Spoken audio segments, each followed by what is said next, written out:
Welcome to our channel. The 15 strangest movies we've ever seen.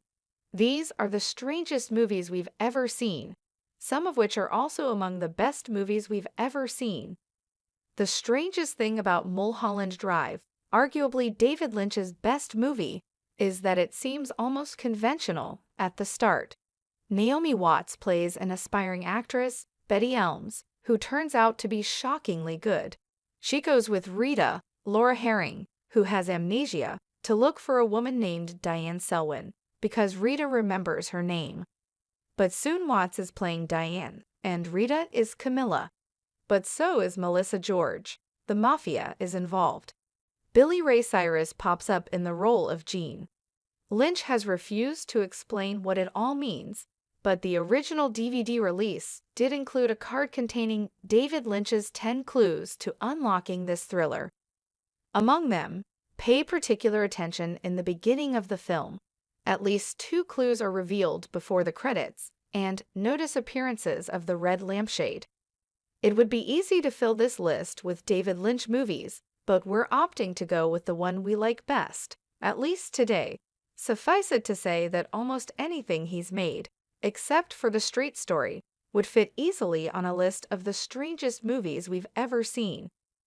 Riding high off the success of their previous collaboration, the lovely Jerry Maguire, writer-director Cameron Crowe, and star Tom Cruise could do almost anything they wanted, and opted to remake the fascinating 1997 Spanish film Abre Los Ojos, which translates as Open Your Eyes, and to do it with one of that film's stars, Penelope Cruz.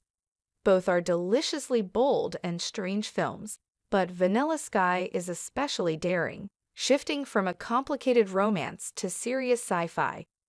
We don't want to give too much away, but this is a movie that finds room for a visual shout-out to a 1963 Bob Dylan album, a discussion of your favorite Beatle, and a song by one of those Beatles. It's one of the strangest movies, but is also, oddly, a comfort watch. It also features a very good Cameron Diaz and Kurt Russell. Just before remaking Open Your Eyes, Tom Cruise collaborated with Stanley Kubrick on this, his other strangest movie, and one that also prominently features masks. No one who has seen Eyes Wide Shut can say exactly what happens or who is who. The rhythm is somnambulant, befitting of a movie based on a novella called Dream Story. Kubrick initially envisioned Steve Martin or Woody Allen starring in his adaptation of Arthur Schnitzler's 1926 story, and the casting ideas hint at the film's comic roots, though everyone plays everything very seriously, or perhaps melodramatically. The film's strangeness is compounded by the meta-drama of the relationship between Cruise and Nicole Kidman, his real-life wife at the time, during an unexpectedly long and complicated shoot. Kubrick died just before the film was released, leaving no one to explain what Eyes Wide Shut means, not that Kubrick ever would have. We think about this film all the time, trying to sort out the precise qualities that make it one of the strangest movies and most impressive. Todd Haynes' Superstar. The Karen Carpenter story is a biography of the Carpenters singer Karen Carpenter, including her tragic 1983 death from heart failure due to complications from anorexia. If that sounds straightforward, it's because we left out a key detail. It's all acted out with Barbie dolls. It was pulled from release after a copyright infringement lawsuit filed by Karen's brother and musical partner, Richard Carpenter, who objected to the use of the Carpenters' songs.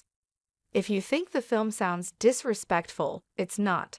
The film is deeply empathetic toward Karen and admiring of her artistic legacy, and the use of the dolls feels like a commentary on Karen being manipulated and objectified. But Richard and his and Karen's parents are decidedly unlikable in the film, which may explain Richard's objections to Superstar. A very DIY, very micro-budget movie about depressed thrill seekers who seek out the exciting new high of worms.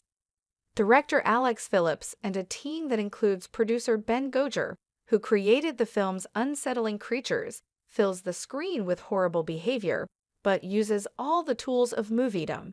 the expectation of catharsis, uplifting music, to make us root for people we know we shouldn't be rooting for.